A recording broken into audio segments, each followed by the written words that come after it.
From Acres USA, you are listening to the Acres USA podcast, a conversational podcast where we'll explore sustainable farming, regenerative practices, and the latest innovations in eco-agriculture with some of your favorite farmers and ranchers. I'm your host, Taylor Henry, the owner and CEO of Acres USA.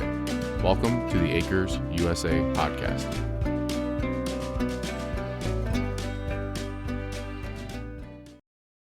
All right. So I'm here today to talk about this concept of a tool to test quality, a handheld spectrometer that can be used at point of purchase to help people identify what's the spectrum of variation within what's available to you from a nutritional standpoint, and all of its correlations and implications.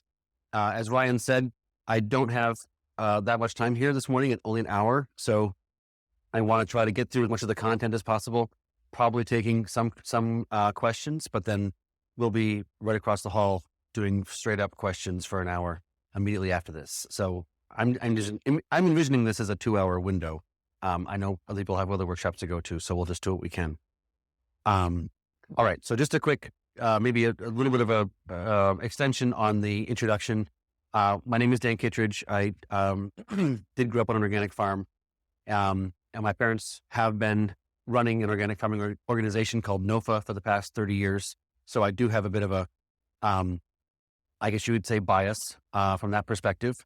And when I got married and realized that I needed to make a living and I wasn't doing so, managing my parents' farm, my path led me here to Acres, where I have, personally, I feel like this is where all the wisdom has been carried forward for the past 40 years. And some people who are relatively new here might not know who Charles Walters was, but, singularly responsible as far as I'm concerned for, keeping this information going forward globally. I mean, if you go around the world and Acres is the touch point for all this wisdom and knowledge. So I'm really honored to be here speaking.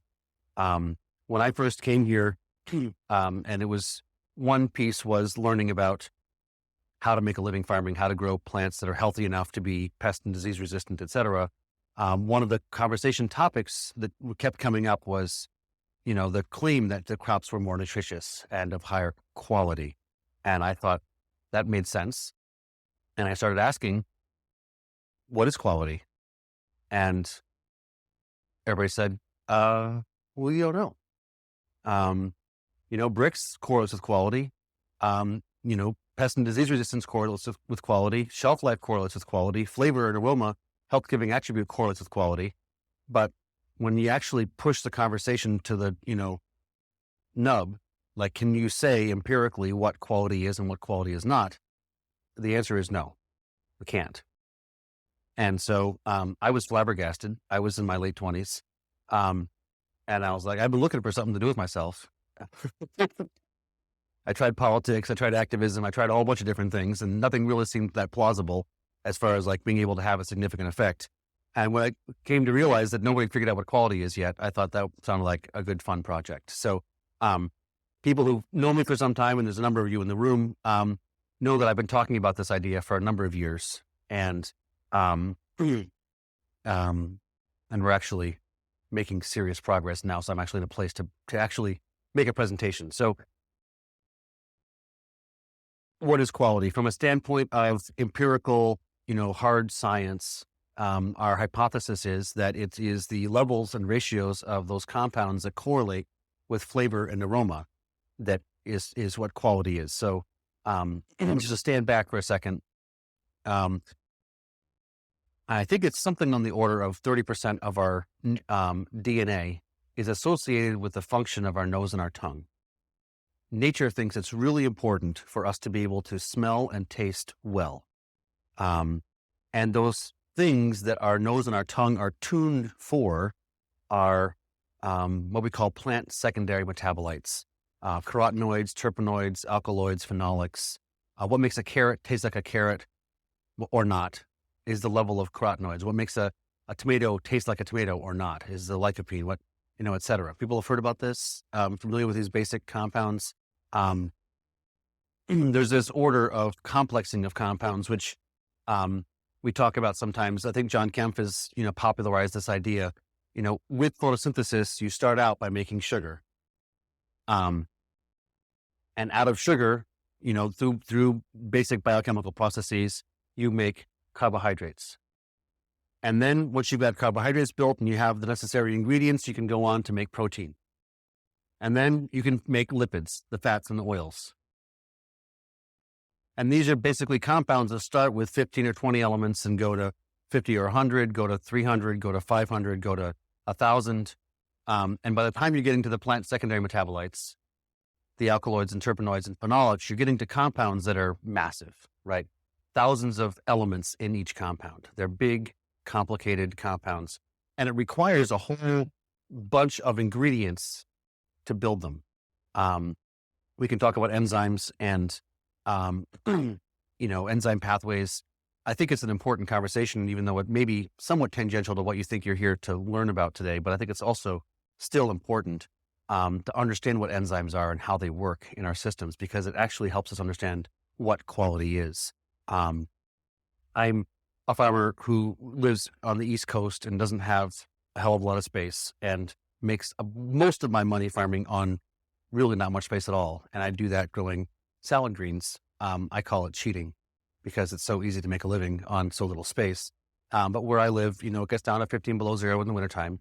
And there's not a lot of other farmers growing in that time of year. And so through season extension, I'm able to, it really helps me make money. And I do season extension through building hoop houses. So I've got about 8 hoop houses that I've built on my land, about a half an acre worth of hoop houses. And I like to use a metaphor of building a hoop house to explain what an enzyme is.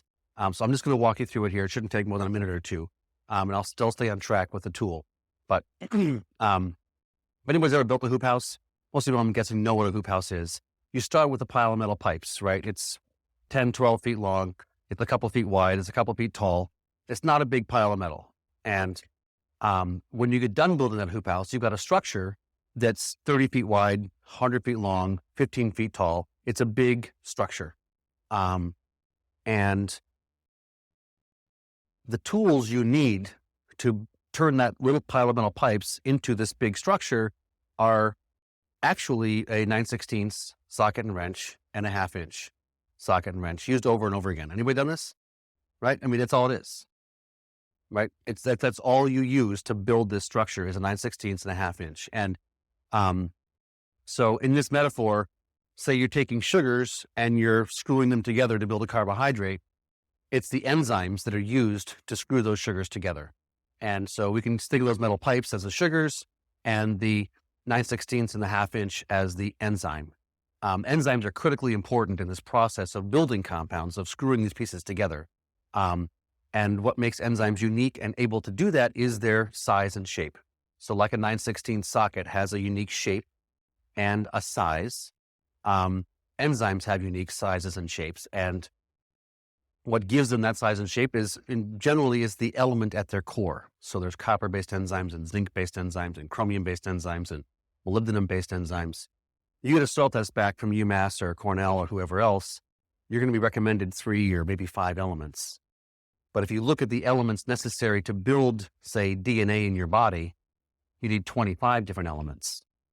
So to build these plant secondary metabolites requires that broad spectrum of elements in the environment, in the plant, functionally from the biological process from the soil. Does that basically make sense? So we can basically say that to build these big complicated compounds requires a full spectrum of ingredients in the environment. Does that make sense? So that's what our hypothesis is of what quality is. Quality, which is actually also what nature seems to have tuned us for, is carrots that taste like carrots, peaches that taste like peaches, etc. Those compounds are only built when you've got a full spectrum of nutrients in the crop. And so this is what our hypothesis is, but from an actual fact, we don't know the answer of what quality is. So that's part of our process. Let's just be clear about that conversation, because I think people are here to talk about the spectrometer, which is all very exciting. But the building the tool is no big deal. It's figuring out what quality is and then what causes quality. That's the real challenge. That's the real project that we're involved in. So, okay. I'll jump over to the little tool because I think that's what people are here to talk about, or think they're here to talk about. Um, so our idea broadly is that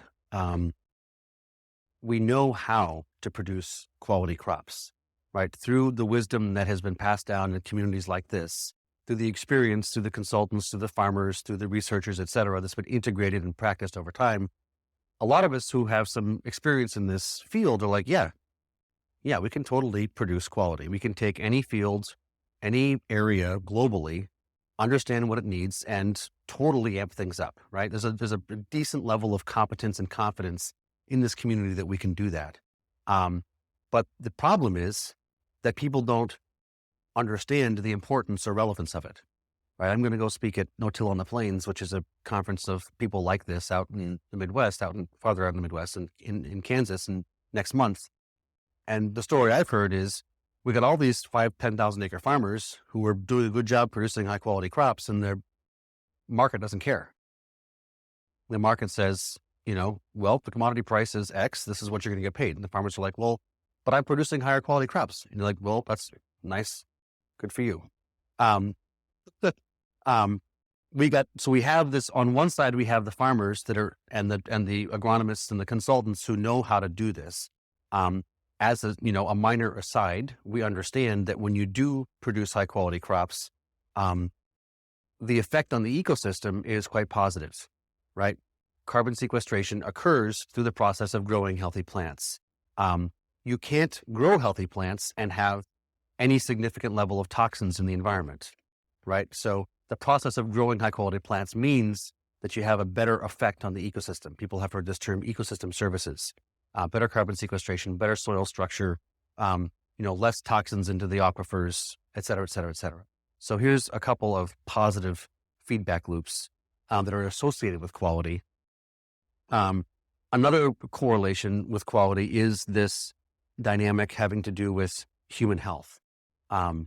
If you look at what the USDA, and not just the USDA, but other federal agencies in Great Britain and Germany and Japan and wherever else you want to look in the world where they've got data on this, if you look at the average nutrient levels in the food supply over the last 100 years or so, since they've been testing it, it's been going like this, right?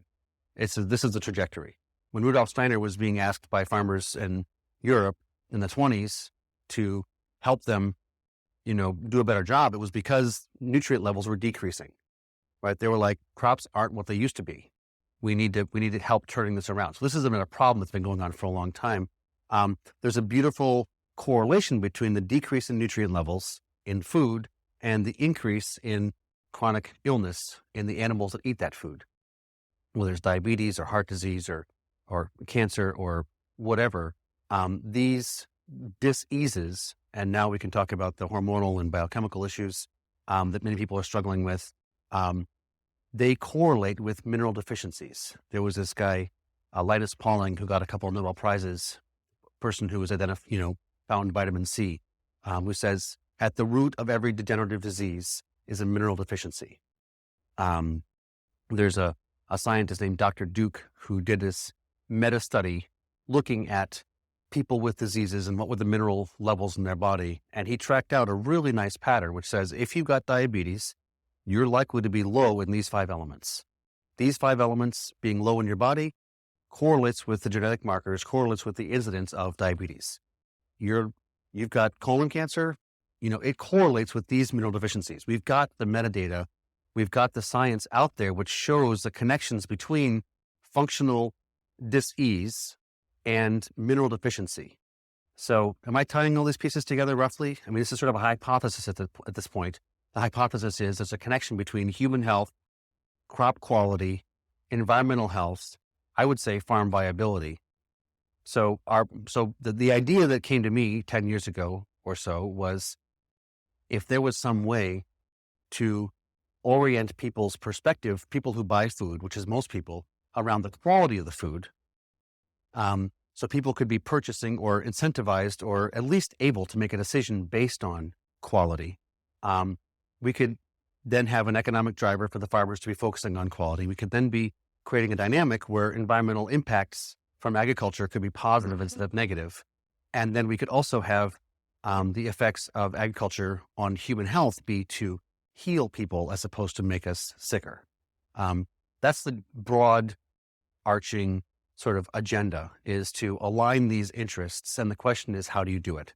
So like I was saying before, I think I made a slight mention. I spent some of my time in my 20s, being a political activist, doing, non-GMO stuff, various things, trying to figure out how to have an effect in the world. And my initial thesis was, if you speak truth, people will hear it and act differently. Anybody sufficiently? I was in my 20s.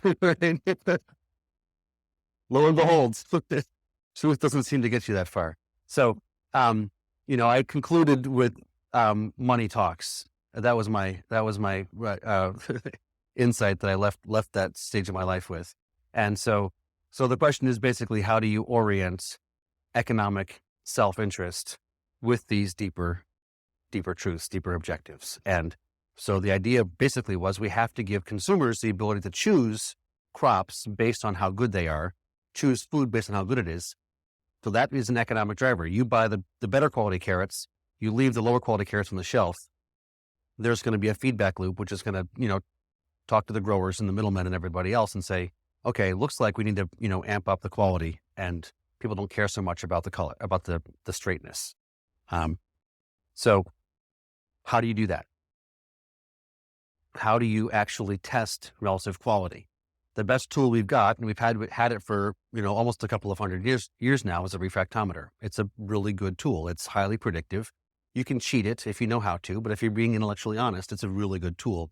The only problem with it is you need to take a chunk out of the apple to squish it, to get the juice, to get the reading before you decide how good the apple is. And in most grocery stores, that's not approved. And it's a pain in the butt. Most people who have a lot of things going on in their lives aren't going to do that. You're not going to take a chunk out of every apple to get a reading to see which one you want. But we still do need to understand what relative quality is and give that feedback loop of information to the purchaser, who's the one that really has the power, right? Your money is your vote. That's your decision about how you want things to go. And so it looks like the technology that's most appropriate for doing that is called spectroscopy. Spectroscopy is a decades-old science. I like to use the example of Alpha Centauri, which is a star which is 8 light years away. And if you ask any astrophysicist what Alpha Centauri is made up of, they'll say, well, 51% hydrogen, 48% helium, 1% other gases, these levels and ratios. That's it's like 101. And the question is, how do we know? Because the, Voyager 1 and Voyager 2 that got sent off in 1977, the year I was born, actually Voyager 2 left first on the day I was born. They made it just to the edge of the solar system at this point, 40 years later, right? That's a light, 3 days, right? Alpha Centauri is 8 light years away. So we've never sent anything anywhere close to another star to get a sample. And yet all the astrophysicists can speak with great confidence about what those stars are made up of. So how do we do this? We do this through spectroscopy. Every element in chemistry, copper, zinc, every compound, carbohydrates, proteins, secondary metabolites in chemistry, we think of them as things, is a vibration in physics, right? Every compound has a light. It vibrates at a certain frequency. It basically is a certain color of light, you can think of it as, or a note, B flat or C sharp or whatever. So we have the ability to read what things are 8 light years away. I would propose we should have the ability to read what is a millimeter away. And the reality of the fact is that the technology has been, increasing in sophistication and decreasing in cost for decades now. And when I first, was starting to work through this 6 or 8 years ago, we were not at the stage where we could have a mass-produced consumer price point spectrometer. The technology wasn't there yet. And so we had to wait, basically. And luckily, smartphones came along, and, there's been all this work in miniaturizing technology and mass producing technology. And so as of a couple of years ago, it started to look like we're finally at that point where it is plausible to have a mass produced consumer price point spectrometer. Like, that's a possibility. And so then our organization called the Bionutrient Food Association, which had been spending its time working with growers, educating them about principles of biological systems, helping them get results, building our, sort of our intellectual capital and community. And, I would regularly talk about this idea. A couple of years ago, it looked like spectrometers could be now made for consumers. We started working on this project, and we said, what, if we were going to be successful in this endeavor, what would it look like? What do we have to do? One thing we have to do is to build a tool that can do this. Hey there. Did you attend our EcoAg conference this year in Madison, Wisconsin? Well, if you didn't, or if you did, we've got the recordings now available. Get on-demand access to every session with the EcoAg recordings. Learn directly from the pioneers of soil health, livestock integration, and profitable regenerative systems, all at your own pace. Speakers include Gabe Brown, Alan Williams, John Kemp, Joel Salatin, and a lot more. We also have additional products that include the full-day workshops done by Matt Powers, John Kemp, Nigel Palmer, Jordan Green, Mark Shepard, and Austin Unruh. These workshops are in depth and will help you dig deep on the presenters' topics. Grab your recordings now at conference.eco-ag.com/24 recordings or find the link in the notes. Because the best investment you can make is in your own knowledge. Now back to the show. That's actually not very hard, right? Building the tool is not the big deal. The big deal is, what is quality? Because we don't have a definition of it. I gave you this hypothesis that it's the level and spectrum of these compounds that is, that we could use as a definition of quality. But until we actually look at this question comprehensively and openly, if we're going to go out and we're going to be able to say 18 out of 100, 40 out of 100, 80 out of 100, if we're going to associate a relative value with quality, there needs to be a whole bunch of data behind that to make that decision, right? To make that statement. The way things are marketed right now with labels is you are organic or you're not. You are non-GMO or you're not. It's a binary, right? It's black or white. And our hypothesis is that quality is not a binary. Quality is a continuum. There's the bottom quartile, there's the top quartile, right? There's, however you want to define it, there's a whole conversation here that needs to be opened up about what quality is, and it needs to be based on data. Our thought is that science is the common language upon which, we can have this conversation. Personally, I think there's probably something much more subtle that would be a better definition, like coherence, like biophotonics, some sort of a vibe, basically, I think is probably what animals see. I don't know. I think it should probably overlap with this biochemistry also. Maybe we can get to a meter which can look at the vibe of something a couple of years from now, but let's just start with the physical plane. Let's hide behind Western rational physical science if we're trying to go for sort of a mass adoption of this concept. So quality, what is quality, is our second question. Can we build a tool that a consumer can use, and afford, is the first question. Looks like yes. What is quality is the second question. And then the third question that we're working on, this is all part of our project. I'm just laying out the rationales, and I'll tell you what we've been up to. The third question is, what causes quality? We know that in different soil types, with different cultivars, with different fertility programs, with different management practices, with different climatic information, with different epigenetics, with different microbiomes, you get different results, right? Life is a multi-factor system first and foremost. It is, I would say, either ignorant or arrogant to think that you can do a single factor analysis test and figure something out when it comes to life. Maybe when it comes to making plastic or making, iron or, steel, you can do that kind of science. But when you're dealing with a living system, there's millions of factors. There's all these nuances and subtleties. And, this is part of why we are all going to these conferences and reading these books and having consultants and constantly iterating, is because there is no simple answer. there are so many pieces of the puzzle. And it seems like nobody's really tried to lay out a process through which we can collectively answer these questions. Okay, I bet this soil type and this fertility program, I got this soil type and this variety, and these are my normal weather data. What's the best fertility program? Is there some way we can begin to tease this out? My perspective, spending some of my 20s in other parts of the world, is that there are hundreds of millions of farmers who are on the edge of starvation because of the status of their land, right? Because their lands are so worn out and weathered.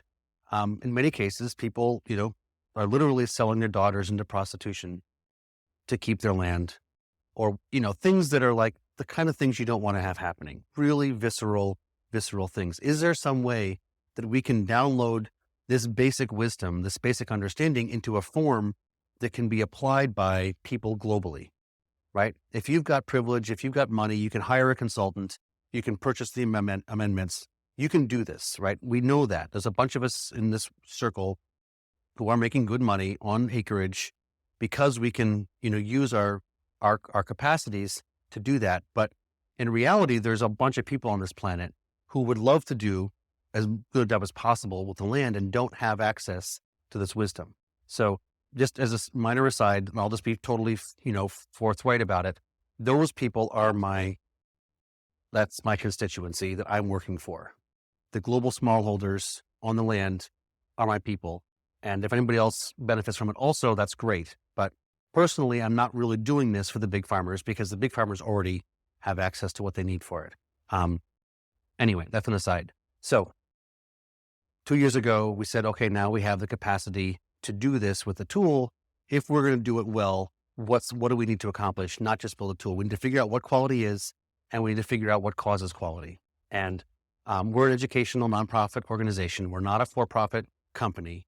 And so, I've been talking about this for years, and people are like, oh, Dan, if you do that, you're going to, piss off the big boys. You got a, insurance policy, you got, bodyguards. I'm like, the only way this is going to succeed is if we do it totally openly.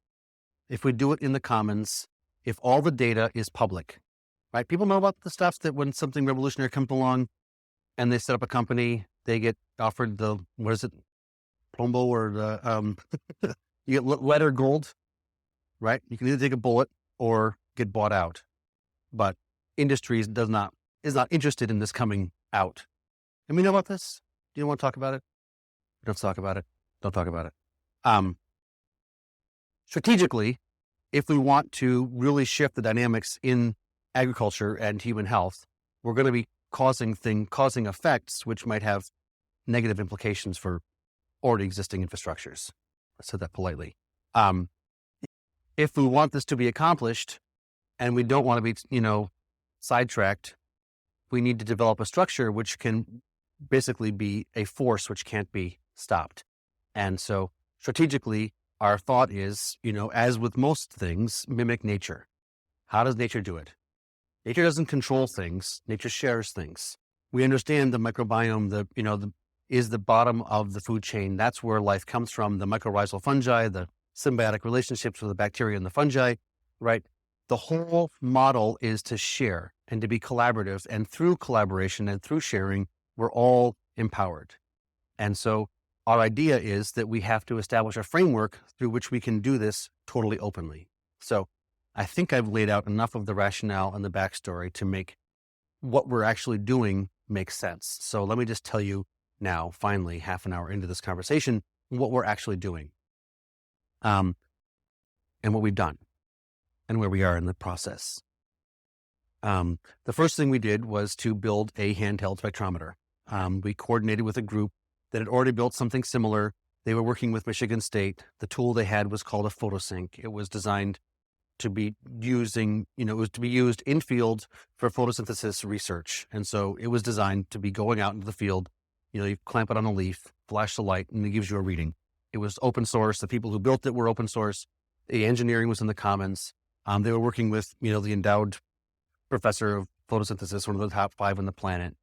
They were doing real hard science work in the lab with a university, with this handheld spectrometer in a totally open fashion. And, we're like, okay, these guys look like the ones that maybe have the skills we're looking for. We're an agronomy, education organization. These guys are hardware, open source activists on the cutting edge. So we brought them in, and said, is there a way we can modulate this tool to turn it into a reflectance spectrometer? Because we want to be able to flash a light at something and get the reading bouncing back. We don't want to squish something. Like you can't squish an apple, right? Like the light won't pass all the way through the apple. We have to modulate it so it's a reflectance spec as opposed to a pass-through spec. So we did that last year. We brought it to our conference. We said, here guys, here's the tool. This is the first generation of our handheld spectrometer. No big deal. Now we have to figure out what qualities we have to calibrate it. So we took, a bunch of crops. We went to a lab. We brought our tool. We flashed a light at the crops, ran them through the lab, got the readings. And we're like, okay, so, to do this job of building the definition for quality, we have to actually run thousands and thousands of samples. It doesn't make sense for us to go to a lab somewhere. We have to build a lab of our own to do this. And so we did that. So we built a lab, and we've got and then we have to have a process by which we are looking at the environmental conditions as well. And so we started working with farmers. We basically, I think it was from Iowa to Maine. So we didn't go that far south this year. We didn't go that far west, but we did cover 8 or 10 states. And we built a platform. We built this open source data platform. We said to the farmers, we want to build this definition of quality and we want to understand what causes quality. So here's a bunch of questions. What's your soil type? What's your fertility program? What's the cultivar? What's the management practices? What's the climatic data? So we have the ability to input all this metadata, it's called. So the environmental conditions data, like send your crop into the lab, we'll flash a light at it, we'll correlate the reading we get with all the environmental conditions, and then we'll run it through the lab and test it. We'll get the exact mineral levels, we'll test it for carotenoids, we'll test it for lycopene, we'll test it for protein, etc., with the formal benchtop calibrations that have been built by scientists over time. So we've got our handheld tool, we've got our process of understanding what the causal dynamics are, we've got our lab for giving formal calibrations, and we've got a process now. And then we've got the app. So, like a downloadable app so that your readings from the tool come out in real time on your smartphone. So we've done all that this year. We've built the lab, we built the process, built the database, built the app, and run hundreds and hundreds of samples. And so at our annual conference, which just happened this past weekend, we said, finally, we put all the data together and said, here's the answer. With just a couple hundred samples, we're with a 75% accuracy able to predict relative quality with a flash of light, which is, as far as I'm concerned, proof of concept. It may not be exactly proof of concept according to certain scientific specs, but functionally, we've got a process in place for answering these questions. We've ordered all the parts to build our first 400 meters, 100 of which are being used by other researchers who are doing work on carbon sequestration and tree health and things like that. So 300 of them are available for people who are willing to collaborate with us. But right now we have the tool, we have the lab, we have the database, we have the app, we have the structure in place to answer this question: what is quality and what causes quality? And so that's basically where we're at. Anybody who wants to can go onto our website, can order a tool, and be part of the process. Right now, we don't have the calibration that says this is what quality is. Right now, all you get is this peaks and valleys on a graph answer that comes out at you. And so what we're looking for is people who find this whole process to be intriguing, relevant, important, and want to be engaged or in support. Maybe just one or two more things before I stop and give you all a chance to have a conversation. We're an open source project. All the data, all the engineering, all the software coding is in the commons. Anybody can look at it. Anybody can make their own. By definition, it is in the commons. Over the past number of years that I've been talking about this project, I've had a number of people come to me and say, how many million would you like to build this thing out? And my answer is, as long as you're willing to give me that million with no strings attached, as many as you want to give me. But as soon as you want something for it, no, not taking it, right? There's nothing for sale here. There's no IP. There's no control. There's no ability to profit. Right? We are doing this in the commons for what we think is the greater good, and we are not offering control to anyone, which means that the whole project is being done strictly on donations. And the fact is, to do this work costs money. I would say we've spent, $400,000 or so far to get where we're at, which one might argue is not very much money considering all the things we've accomplished. But all we've done is done proof of concept. We're going to need at least another $1 million this year to get to the point next year where we want to be, which is we now have a first generation consumer calibrated tool. Like my hope, and if the trajectory continues, next year at Acres, we will have tools available that a consumer can take, go to the grocery store with, and get a reading. Maybe not for every crop. It's not going to be a perfect answer. We'll be able to say with confidence, this is the bottom quartile, this is the top quartile. We won't be able to say this is 18%, this is 84%. This is going to be an iterative process. The standard is not going to be set. It'll evolve over time as we have more knowledge and more, practice. So I think of this as maybe a 3 to 5 year process between now and when we're done. And we can say categorically, we have got a pretty good answer of what quality is. I'm hoping that we'll have that consumer calibrated tool available a year from now. I think it's entirely likely that 2 years from now, and definitely 3 years from now, the sensor will be in your phone, right? It's not a standalone tool that you have to be Bluetoothed to your phone. This is, you pull your phone out, you turn the app on, you flash your light, you get the reading. So that means 100 million units in 2020. It means 3 or 4 or 500 million units in 2021. It means hopefully this is a relatively standard piece of, kit in your device, in short order. So our hope is, the long term, that we've got enough consumers who understand the connections between the quality of their food and the health of their children, flavor and environmental health, that people start buying the crops off the shelf that are more nutritious and start leaving the crops on the shelf that are less nutritious. And we have this enlightened self-interest feedback loop that goes to the supply chain and says, people are looking for food. They're not looking for junk. They're not looking for empty. They're looking for food. So I would say, whatever. The point I wanted to make is this is a process that requires collaboration. Not everybody needs to buy a tool and be a data collector or be associated with a university or a company that's got a real visceral self-interest. But if you are willing to, commit to $5 a month, we need only 19,999 other people to do that, right? I would figure roughly 20,000 people at $5 a month for the next 3 years. And we're golden. So, you want to give us $50 a month or $20 a month? That would be really helpful also. But, this is the full spectrum of where we're at. So I think I can stop there and take some questions. Yeah. Is this, Anything in chemistry is vibration in physics. Yes, absolutely. We're doing milk this winter for sure. And eggs and meat absolutely are on the agenda. Green for sure.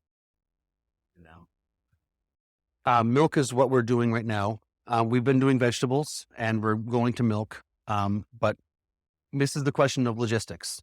It takes cash to take on a project. I figure it's about $20,000 per crop to build a basic calibration, about $5,000 to do the literature review and identify what the compounds we're looking for, about $15,000 to run the 1,000 samples necessary to, build a data set necessary to have a basic calibration.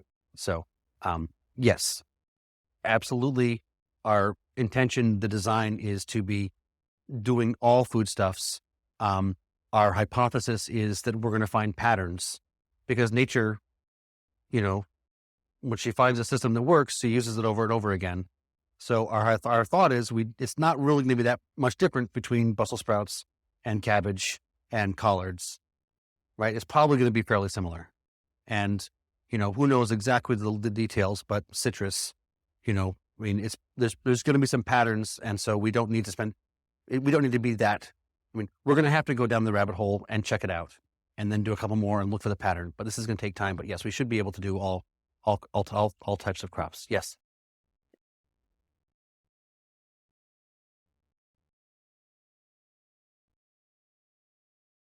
I would disagree.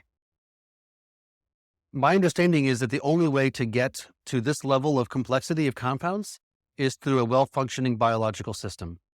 It's the microbes at the bottom of the food chain that are doing the work of digesting the soil, digesting the environment, feeding the plant. Yeah, I guess it's possible that with a totally controlled hydroponic system, you could dial in every single nutrient at the right level and get there. But even still then, this is one of the basic questions.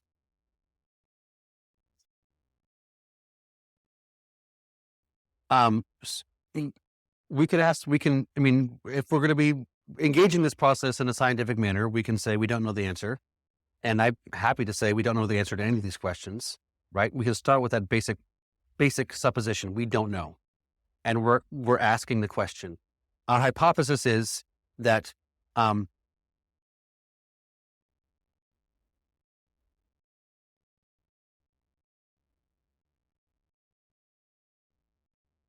that's what organic has ended up being, basically. And this has been another thing that,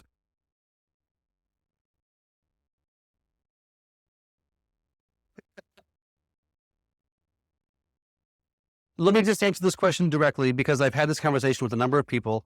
It comes up in every single serious conversation. Can we test for glyphosate? The levels of concentration of glyphosate in crops is, measured in parts per billion, ppb. There are tools that can be used to test for glyphosate, but they're big and they're expensive, and the process is not easy. From a technical standpoint, where we're at right now with technology at a consumer price point tool, we're not going to be able to look at things at a ppb concentration, so that's not possible. We can't test for toxins.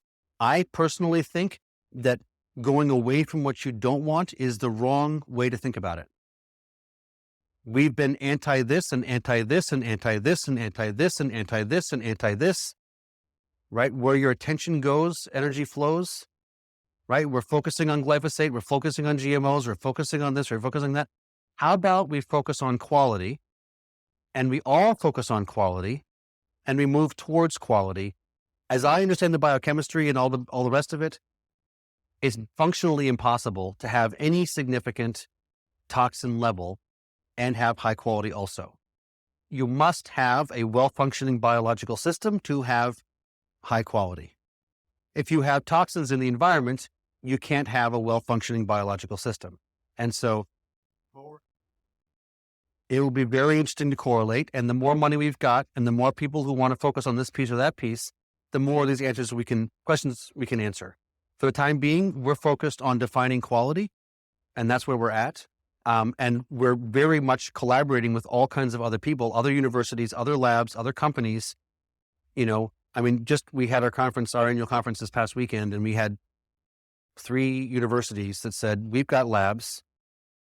We would like to replicate your lab in our lab, and then we can start to run samples on all of our fancy tools. One of those labs has the capacity to test for glyphosate. So it's entirely possible that we can begin to start doing this kind of stuff. The point is, we establish a collaborative framework where all kinds of different people who have questions can work together. The thing about biological systems is they're multi-factor systems, and you can't say anything with confidence until you've got a big fat pile of data. You have to do the AI, the machine learning, the algorithms and things like that. Only when you've got enough data can you actually say anything with confidence. And maybe that's part of why no one's ever answered the question of what quality is before, is because no one's put together enough information to be able to look at it thoughtfully.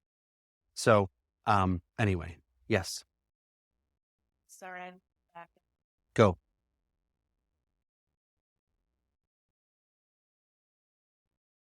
Mm-hmm. What is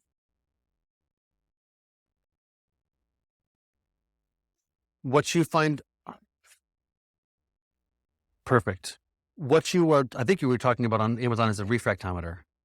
This is not a refractometer. A refractometer that gives you a Brix reading is something that, so refraction of light, like what is a refractometer? Who was Brix? You want that shtick? I can do it in 2.5 minutes. Brix was a Austrian chemist in the 1830s who won the prize put out by the German vintners. The German vintners said, sometimes the grape juice turns into high quality wine and sometimes the grape juice turns into vinegar. What's the deal? Can somebody figure this out? They put a bunch of money together and they said, whoever can figure this out wins the prize. Brix won the prize. Brix said the specific gravity of the juice, the more dense the juice, the more stuff in the juice, the more likely it is going to be to produce high quality wine, right? So that was 1830s.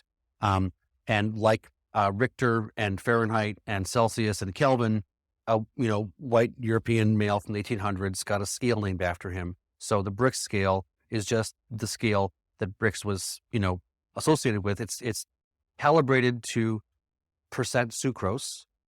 So the amount that light bends when it passes through a 1% sucrose solution is 1 Brix.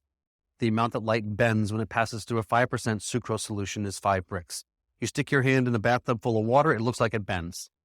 It didn't bend, it's just the bending of light. It's the refraction of light. You put Epsom salt in that water and you put your hand back in and your arm looks more bent.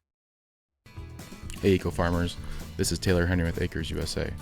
I hope you enjoy this podcast as much as I enjoy interviewing these folks. If you're serious about regenerative agriculture, I've got an incredible resource you need to check out, the Acres U.S.A. membership. You farm in the physical world, and you deserve a physical printed magazine to match. Since 1971, Acres U.S.A. magazine has been the leading voice in ecological agriculture, delivering the best insights from regenerative farmers, agronomists, and researchers to help you farm profitably without toxic chemicals.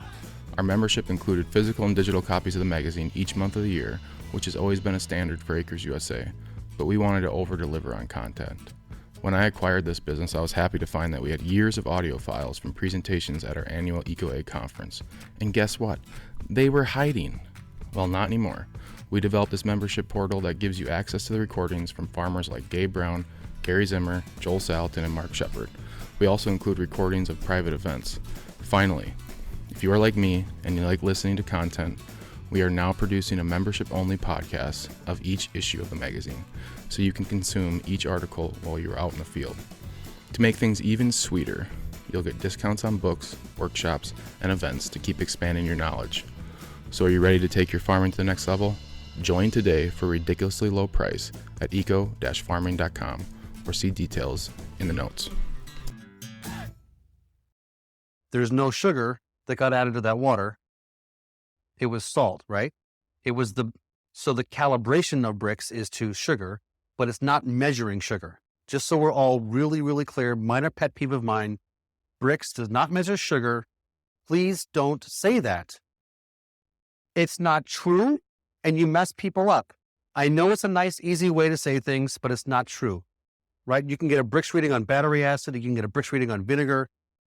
It's measuring the bend of light. That's what it actually measures. And it correlates in plants to nutrition, basically. This is not a refractometer at all. So, no. Perfect. Yes. Perfect. Yeah. So what we're doing is we're not measuring the bend of light when it passes through something with this thing. We're flashing a light and we're getting, so I said, copper vibrates at a certain frequency.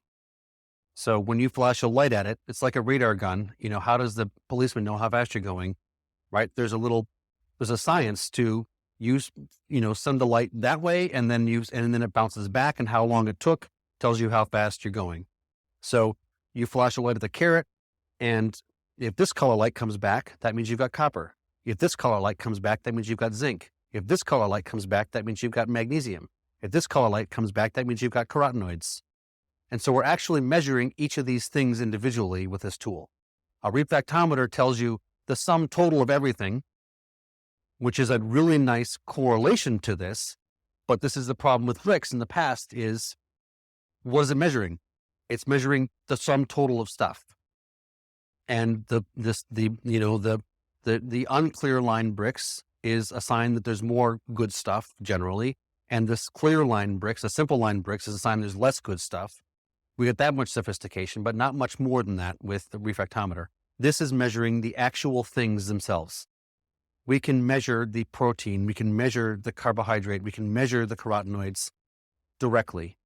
And so that our thought is that that level of nuance, along with it being non-invasive, along with it being a shiny object that's connected to your smartphone, is a significant step forward.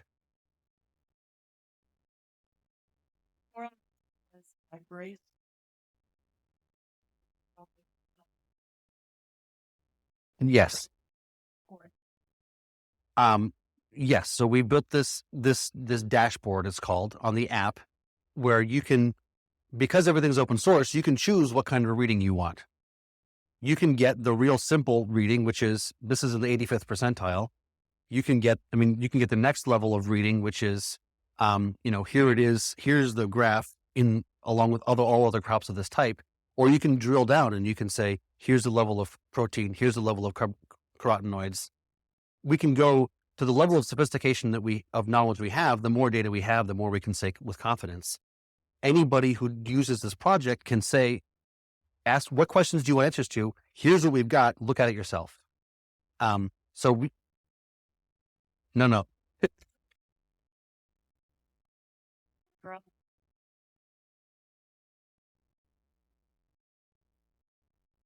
Mm-hmm.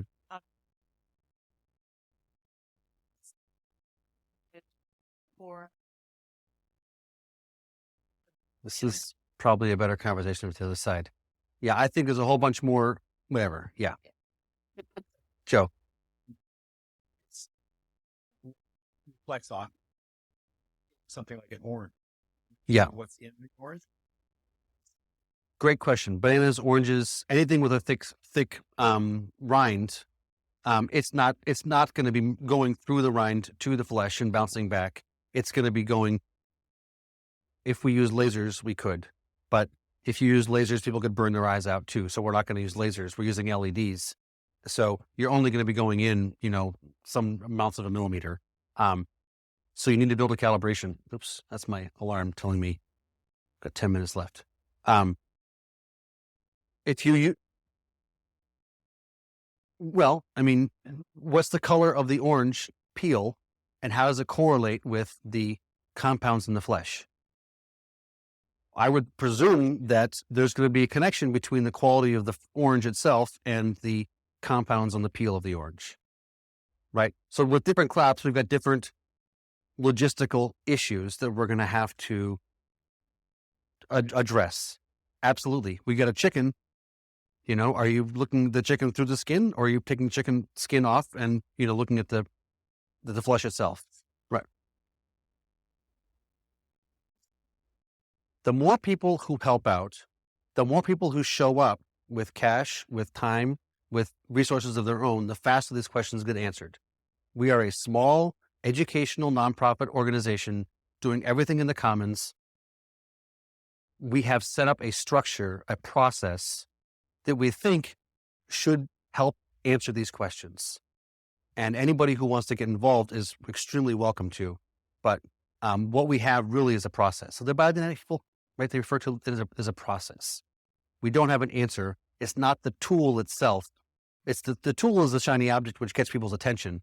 But hopefully, I've led you from that shiny object to this is a community engaging in a process to answer these deep questions in a way that is, hopefully intellectually honest and systemically beneficial. So, but yes, exactly. No, we have these questions exactly. Yeah. Yeah, exactly. Yeah. That's what I keep saying to people is if, 25 people buy a jug from Organic Valley and a jug from Stonyfield and they take them home and they get the reading and they post it on Facebook and 24 of them said Organic Valley is better than Stonyfield, I'm pretty sure the word's going to get out. I'm pretty sure Stonyfield's going to talk to their growers about feeding their cows more grass, which is our objective. Our objective is to inspire the supply chain to work with their growers to shift practices, right? because we know how to do this. We know cows should be eating grass. And we know most cows that are making milk these days are not eating grass, or at least nowhere near enough. And so is there some way that we can use economic self-interest, as in you go out of business if you don't do this, to inspire people to begin to treat animals the way they should be treated, to be able to treat trees and vegetables the way they should be treated, right? To actually begin to work with nature. My hypothesis is that when you have a polyculture, multiple species living in symbiosis, is that's when you get the highest quality of compounds in the food. So that means that monocultures are going to be negatively incentivized. That means that, things that are picked raw from 2,000 miles away and shipped and gassed are going to be shown to be of a lower caliber.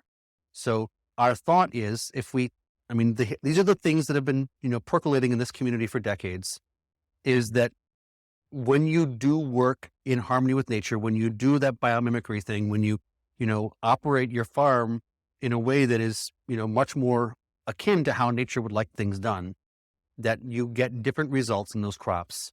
And right now, all we have is you're organic or you're not organic, right? It looks nice or it doesn't look nice. And that nice is defined by the same way that, 21st century American culture defines nice, which is the surface, right? The substance is not looked at. And our thought is we need to be shifting from that surface, which may be empty below, to the actual substance. Did I say that sufficiently clearly? Yes. In 5 years, it'll be on your smartphone and it won't cost you anything. If you've got a smartphone, the tool, like, I'm not sure if I'm supposed to say this, but I think I can get away with it. Like the companies that make the chips that go into your phone, right? A number of them have, we've been talking to them, and it will cost about $2.50, as in $2.50 to make the sensor that goes into the phone.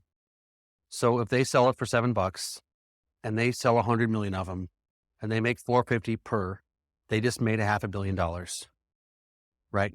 I mean, this is the reality of the situation right now. This is where we're at. They're like, yes, we can do what you're doing in, a 1/4 millimeter square and 1/10 of a millimeter thick, right? It's that big. The sensor is not that big. It's not that complicated. It doesn't cost that much to make. And we can, dial this right into the supply chain of handsets. So yeah, our hope as an organization is that we are not selling any tools. We're not taking anybody's money. We're not selling anything. We want this information, this data set, to be held in the commons. And that's what the app is calibrated to. So you download the app. If you want to, when you download the app, give us $1. If you want, great. That's awesome. But I don't think we're going to have a price wall. Maybe we will. I haven't gotten there yet. The information, the understanding of what quality is, that's where the value is. And that's what we want to be keeping in the commons. We're building a tool right now to stimulate the market, to get people to organize around this process, because we have to inspire the smartphone companies to put the chip into their phone, right? Until we've got a market that says people want this, they're not going to do it. But we don't want to be selling anything. That's not our game plan. It's not our business plan. Yeah. What's the name of your organization? Ron, getting down to brass tacks.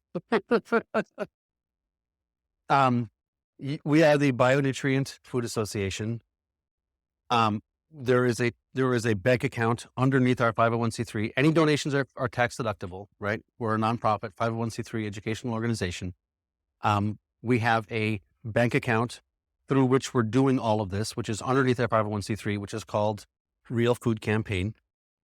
So checks to either will work. For people who want to actually, you can see the sum total of my presentation has been entirely out of my mouth. So if you want to go check any of the stuff out, there's a number of URLs you can look at. So Real Food Campaign would be a search topic that you would look under bionutrient.org. So that's our URL for our organization, bionutrient.org. We've got lab.realfoodcampaign.org, which is where most of the data most of the logistics, most of the reports. You can see the tools, you can see the team, you can see the engineering, the specs. You can download the all that stuff. Most of that is on lab.realfoodcampaign.org. The partner group in Michigan, which is doing the actual engineering, is called our-sci, and I think that they are our-sci.net. our-sci.net is their URL. So those are a couple of URLs you can look at later if you want to check things out. We're certainly extremely happy to take people's money. I don't like to be a salesman. It makes me feel very uncomfortable, but you can go to the bionutrient.org and go to the donate page and click the I would like to donate $5 a month button, or 10 or 20, or choose your own total. That's what we're hoping for, is like, basically, if we have $100,000 a month for operating capital, we're safe. We can do this thing, right? That's not a high bar. $200,000 a month would be awesome. But that's really, $200,000 a month and we're good to go, right? We have everything we need to pull this thing off. So, tell your friends if you want. If you've got a company and you want to make a tax deductible donation, if you know somebody who's relatively wealthy, and can write us a decent sized check, helping us raise the funds is a critical factor here. And the more time we spend on that, the less time we spend on the other stuff. So I've got some propaganda up here from our organization. I gave away most of it yesterday, so there's just a few things left. I think I'm almost out of time. I've been on the road for a week and I didn't bring it with me because I didn't have it with me. I'm feeling very bad, but there's lots of pictures that you can see online. Yeah. They're available to anybody who wants to buy one. They're $377. You have to be a member of our organization to get one. It's a member benefit when the membership costs $50. And if you've got an iPhone, it doesn't work because Apple is a total pain in the butt. It only works with Android. If you don't have an Android phone, you can buy an Android phone also, which has the app downloaded for an extra $40. So it's $377 for the tool. If you need a phone to work it with, that's $40. And if you're not a member of our organization, that's $50. So it's actually more like $465 if you need everything. But that's where we're at. And we're hoping that the consumer calibrated tool is going to be in the $200 price point by next year. And it's 10 o'clock. Yeah. Yes, the app feeds, everything was designed to go back into the system. You can control your data. So you can say, I don't want to share if you want to, but the idea is that everybody who's engaging in the process of data collection is engaging in the collaborative process of data collection. You control your data if you want to. Otherwise, it's much appreciated if you share. All right. I'm going to be answering questions across the street for the next hour, but our window is closed. So hope you all had a good time. Thank you.